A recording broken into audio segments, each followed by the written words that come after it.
changer. Je remercie beaucoup le chef d'État et le gouvernement. Avant, on souffrait de l'eau. On allait dans les rivières pour puiser de l'eau. Chaque fois, il y a trop de maladies. Il faut qu'on va tenir l'eau là propre. Ces châteaux d'eau qui prennent forme alimenteront 36 bornes fontaines. Une mini-adduction d'eau potable qui vient concrétiser progressivement les objectifs du gouvernement togolais, ceux de doter des zones rurales d'infrastructures de développement. Dans 2 semaines, les travaux seront finis. Ça veut dire que grosso modo, pour ces 5 mini-adductions d'eau, nous avons environ 17 917 mètres linéaires de réseau d'adduction d'eau. Je suis satisfait parce que le projet n'a pas eu du retard. Il a été lancé en juin 2013 et les prévisions étaient en mars 2014 et les travaux seront terminés d'ici fin février 2014. Donc nous pourrons librement et très bien donner de l'eau à la population comme le chef de l'État voudrait. Le ministre Bissoun Nabago a convié les populations à un bon usage de ces ouvrages, des joyaux qui contribueront non seulement à éviter désormais des maladies hydriques, mais aussi permettront aux femmes d'économiser encore plus de temps de corvée d'eau pour s'occuper de leurs activités génératrices de revenus. Des journalistes des médias publics et privés des régions de la Kara et Savane sont en formation à Kara. La formation est liée à la promotion de l'éducation pour la santé. C'est une action du cabinet Rupert Consulting qui a bénéficié de l'appui financier du Fonds national d'apprentissage et de formation de perfectionnement professionnel FNAF-PP. Correspondance depuis Kara de Nestor Mozo. Le cabinet Ripper Consulting fait de la promotion de l'éducation pour la santé au Togo son affaire. Pour atteindre le grand public, cette ONG a choisi de s'appuyer sur les médias. Elle a exécuté à l'endroit des journalistes des régions Kara et Savane cet atelier axé sur le thème engagement des journalistes dans l'accélération des atteintes au Togo des objectifs du millénaire pour le développement liés à la santé. Nous avons fait seulement le constat que beaucoup de journalistes ne traitent pas suffisamment des questions de santé dans leurs colonnes, dans leurs rédactions. Et vu la problématique de l'accès aux informations sanitaires, il était important de donner cette opportunité aux journalistes des 2 régions pour les outiller, raison pour laquelle nous avons donc retenu 4 modules. Le premier, c'était le rôle du journalisme dans l'information médicale. Le deuxième module était le traitement et l'exploitation des données médicales et comment impliquer la population dans l'information médicale à travers la technique AIDA, où il faut attirer l'attention de la population sur des faits. Et nous avons également parlé des OMD, les objectifs du millénaire pour le développement, tout le travail qui a été fait, tous les efforts du gouvernement consentis dans l'atteinte de ces OMD. Il faut qu'aujourd'hui les journalistes s'approprient ces acquis, puissent ventiler l'information au sein de la population pour justement accélérer l'atteinte de ces OMD. L'atelier de Kara a duré 5 jours. 5 jours au cours desquels les participants ont pu capitaliser des connaissances qu'ils sont prêts à partager avec les téléspectateurs, auditeurs ou lecteurs. Désormais, lorsque je vais aborder un thème en matière de santé, je crois que je le ferai avec beaucoup de succès parce que la documentation que j'ai eue au cours des 5 jours me permet quand même de faire une communication propre sur la santé. Ce que j'ai appris, c'est de faire autrement la communication sur l'éducation à la santé.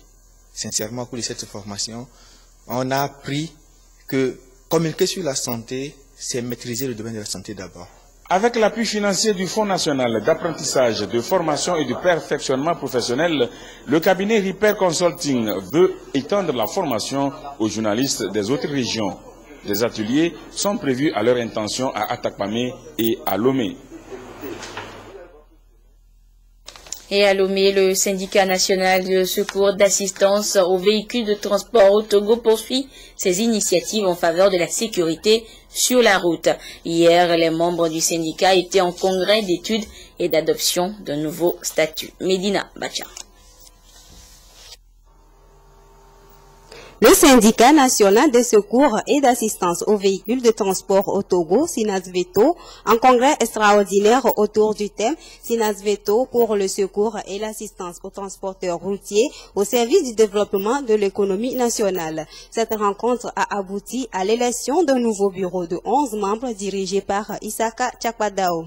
Nos activités sont un peu larges, mais nous basons sur le secours et l'intervention rapide pour les chauffeurs et usagers routiers.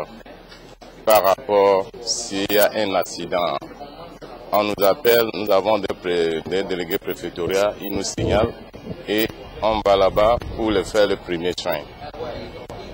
Deuxième, s'il y a le grand camion par exemple qui tombe, donc nous appelons nos éléments pour encadrer ce véhicule qui n'aura pas de vol. Lutter contre l'insécurité routière tout en renforçant l'assistance aux transporteurs en cas d'accident. C'est l'ambition de ce nouveau bureau du SINASVETO, un mouvement syndical créé depuis 2006. D'un congrès à un autre, depuis hier, ce sont les frères franciscains venus des pays francophones d'Afrique, zone ouest, qui échangent leurs expériences à Lomé. Ils ont 7 jours pour apprendre à mieux remplir leur mission d'évangélisation. Les précisions avec Carmen Madji à Capo.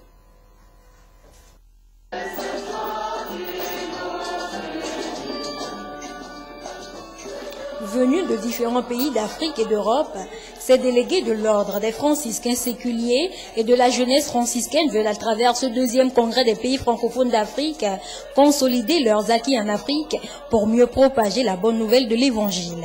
Thème de la rencontre, nous connaître pour ensuite, ensemble, relever les défis et vivre l'Évangile dans notre vocation de laïque. C'est un thème très vaste. C'est-à-dire que nous n'avons pas trouvé 2 paroles pour simplement décider de quoi nous allons parler, parce que ce sont tous des responsables, autant les assistants que les frères et sœurs qui sont invités de ces 17 pays, mais nous ne nous connaissons pas entre nous, nous ne connaissons pas suffisamment ce que chacun d'entre nous fait, et donc le véritable thème, c'est nous connaître pour ensuite aller de l'avant. Nous avons des ateliers, des partages à faire en frères, parce que nous nous réunissons pour réfléchir sur la vie, la spiritualité de Saint François que nous suivons, vivre ensemble, nous supporter, échanger, partager nos expériences et faire fructifier les expériences des uns et des autres pour qu'avance notre famille franciscaine en Afrique de l'Ouest. Comme le conseille Jésus-Christ à ses apôtres dans Marc chapitre 6 versets 30 à 34, lorsque ces derniers étaient rentrés de leur première mission en Galilée, l'archevêque de Lomé, Monseigneur Denis Amozou-Diakpa, a dans son homélie exhorté les frères de cet ordre à savoir s'arrêter parfois pour se recueillir et faire le point de leur mission. En effet, il y a ce qui relève des urgences. Il y a ce qui est du domaine des priorités, ce qui est essentiel, ce qui est réellement important, ce qui est secondaire, ce qui relève de l'ordinaire, ce qui est accessoire, ce qui est arrangé dans le tiroir des futilités, ce qui est inutile, ce qui est de toute évidence même nuisible. À partir de là, sur nos agendas ordinairement surchargés, il s'impose à nous de procéder sans complaisance à un tri entre le nécessaire, le vital et le superflu. Aider les chrétiens à connaître et servir Jésus à la manière de Saint François d'Assise. C'est la principale mission de l'ordre des franciscains séculiers.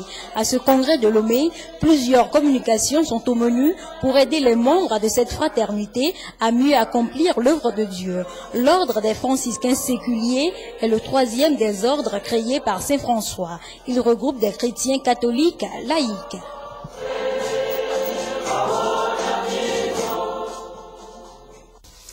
La jeune chambre internationale Lomé Cocotier a de son côté organisé hier une journée porte ouverte.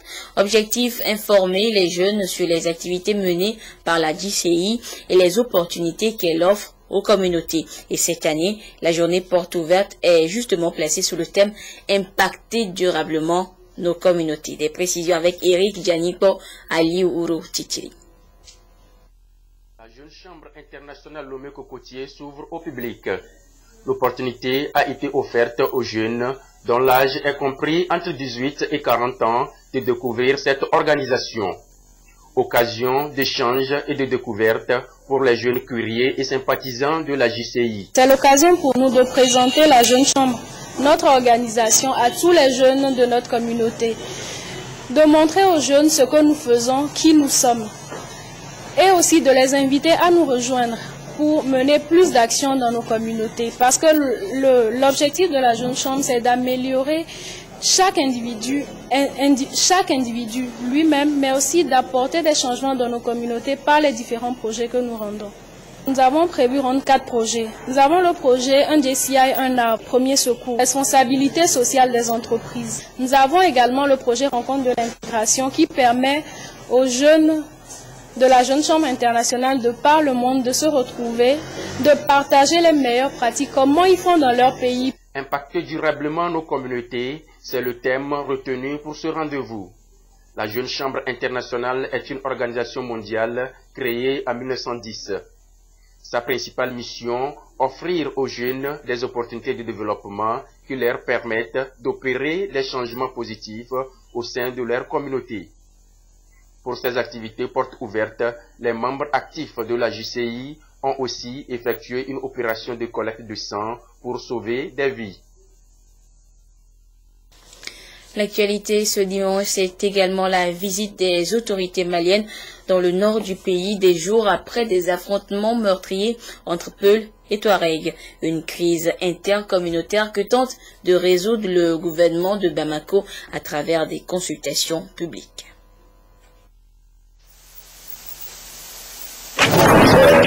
À bord d'un hélicoptère de l'armée française, les autorités survolent le secteur d'Ansango, dans le nord-est du Mali.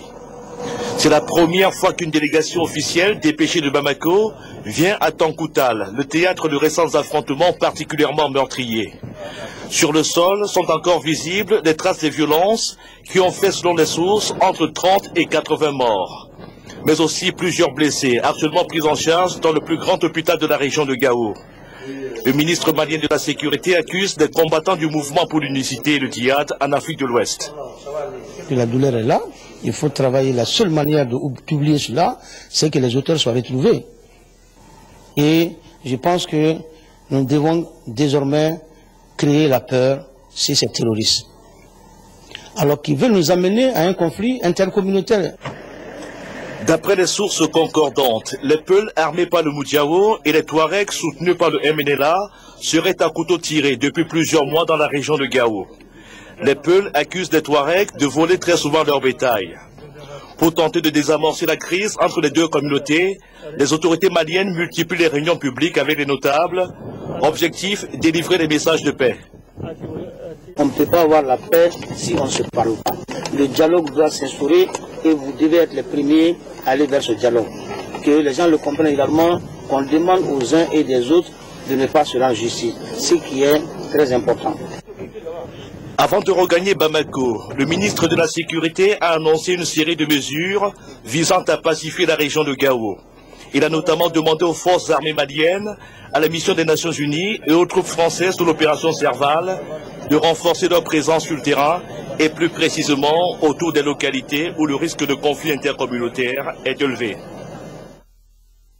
Et du côté de la Centrafrique, les règlements de compte, pillages et actes de vandalisme continuent toujours et le désastre sécuritaire a des répercussions sur tous les secteurs et surtout dans le monde de la santé où la situation est catastrophique. Dimanche, dans la matinée, des soldats français de l'opération Sangari sont pris position dans le 5e arrondissement de Bangui, livrés à des pillages à grande échelle où 9 personnes au moins ont été tuées au cours de tensions interreligieuses ces dernières 24 heures. Le commandant de la MISCA et le premier ministre de transition ont menacé les groupes et individus armés de recourir à la force pour désarmer et arrêter les assassinats, pillages et lynchages qui se poursuivent à Bangui et en province en toute impunité. Notre armée, maintenant après cette situation, doit aussi démontrer sa bonne volonté parce qu'il y a un problème grave, profondément enraciné dans notre population. Cette contrainte ne doit pas détruire notre armée.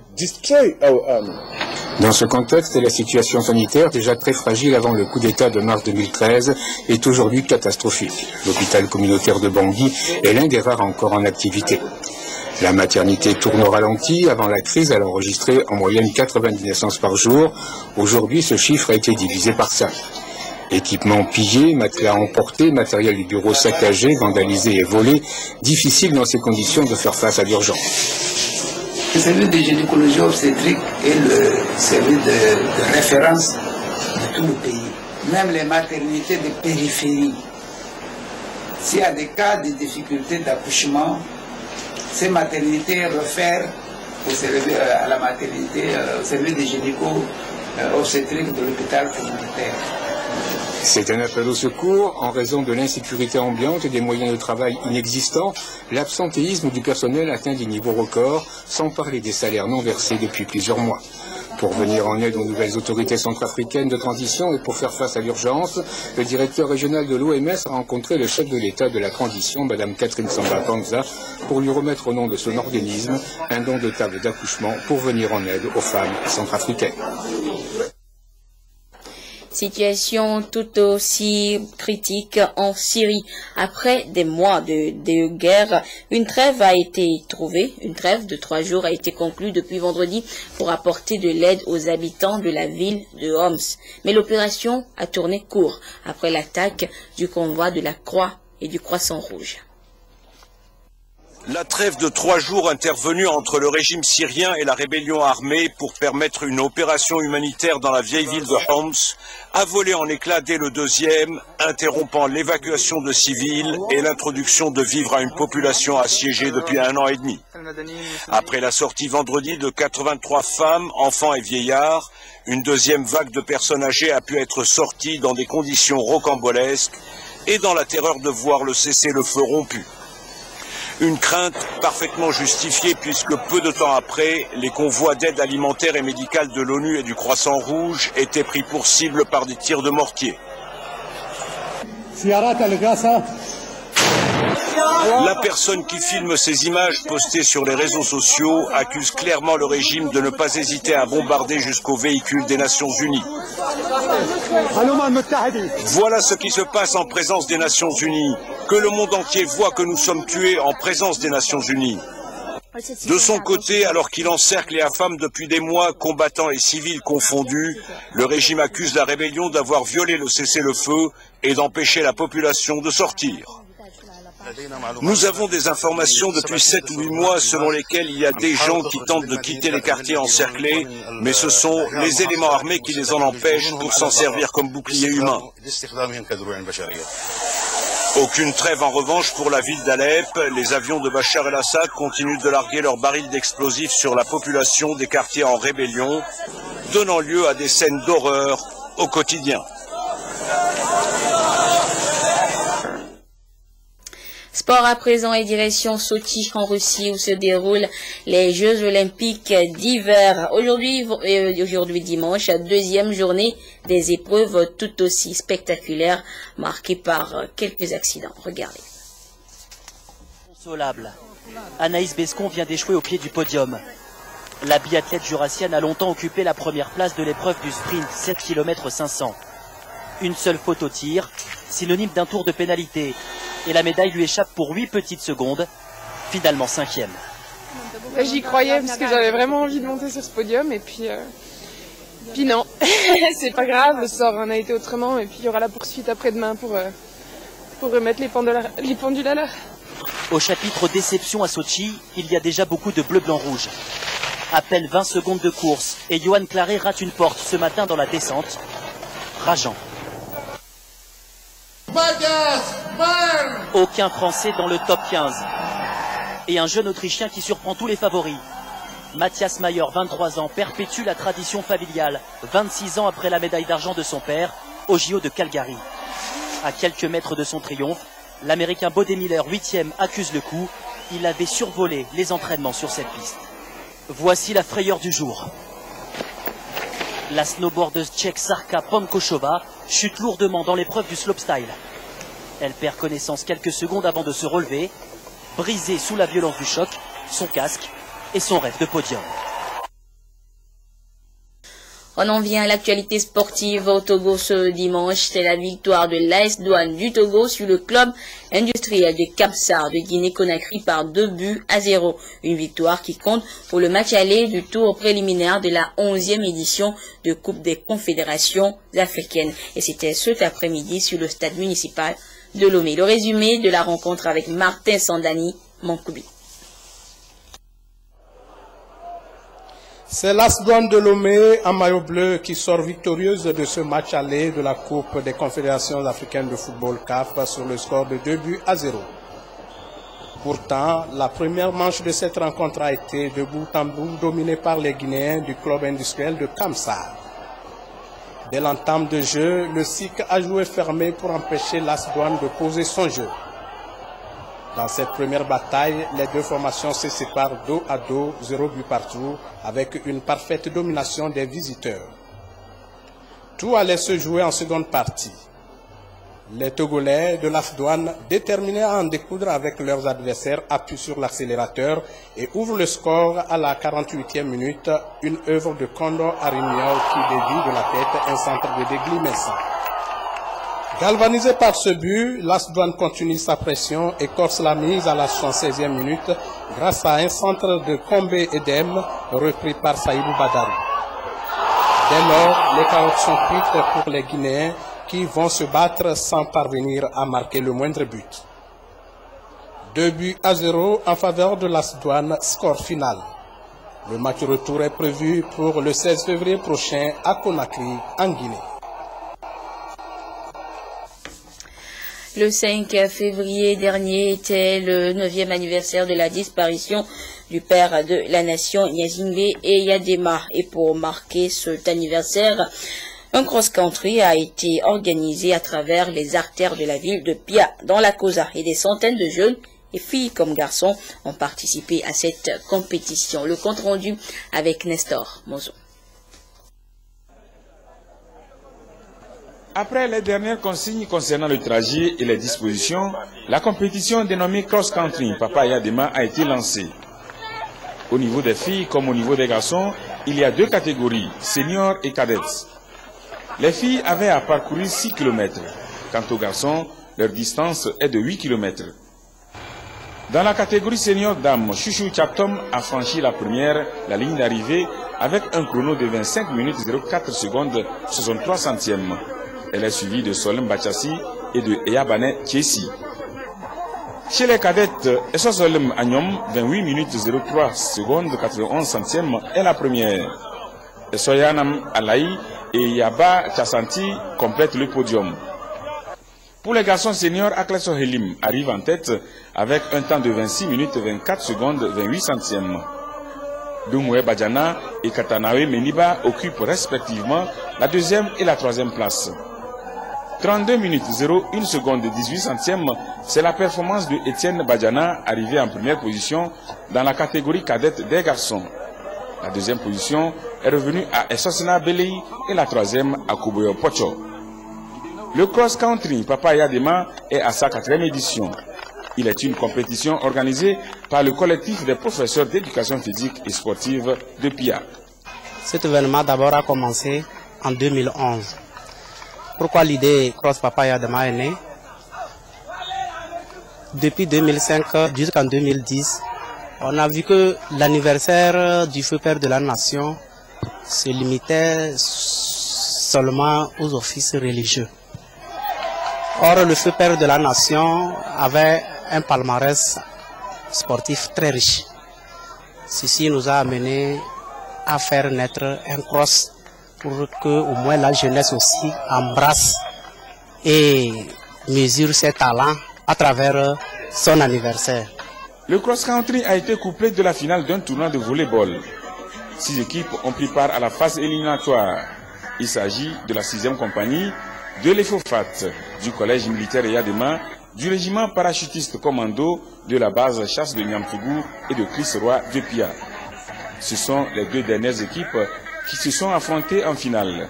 Finale remportée par les joueurs en jaune de Chris Roy de Pia. Toutes les équipes participantes ont été récompensées. Les activités culturelles ont repris à l'Institut Goethe. Et pour donner le coup d'envoi, le public loméen a pu suivre le spectacle One Man Show d'un humoriste togolais, Rachel Aoukou.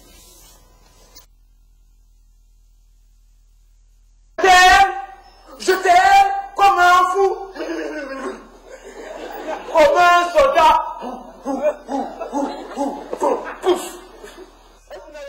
Un spectacle One Man Show, c'est du jamais vu au Goethe Institute. Les spectateurs sont charmés, attentifs et passionnés. Ils sont transportés par un humour extraordinaire. Soyez sérieux. Je me demande, je vois des femmes dans la rue, toutes belles, bien coiffées. Mais tout à l'heure, c'est ça, soyons sérieux. C'était soyons sérieux.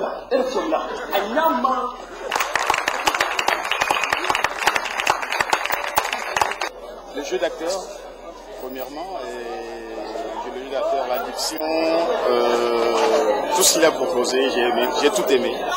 L'auteur de cette ambiance, c'est Basile Yawanke, qui, pendant 1h30 de spectacle, a tenu en haleine le public à travers son thème « Fou comme la vie charrie, de folle folie, on nous ancré ». Comme il est, où je pense que c'est fou, le monde comme il est. Maintenant, ce que j'ai véhiculé comme message, je ne saurais pas le dire.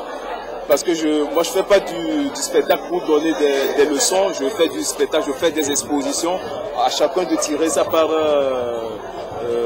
ce qui l'intéresse dedans. Après un moment de silence, Goethe Institute renoue avec ses ambiances culturelles.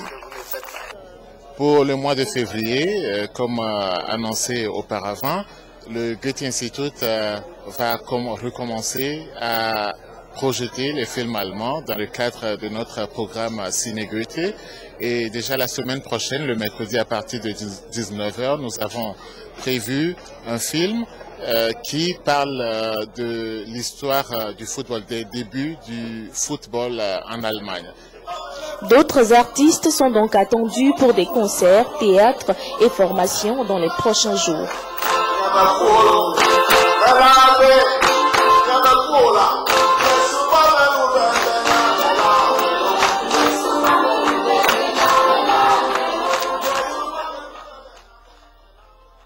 Vous pouvez donc aller à l'Institut Goethe pour vous défouler ces derniers temps. Et ainsi se referme cette édition. Merci à vous qui l'avez suivi. Je vous souhaite déjà un bon début de semaine de travail à toutes et à tous. Au revoir.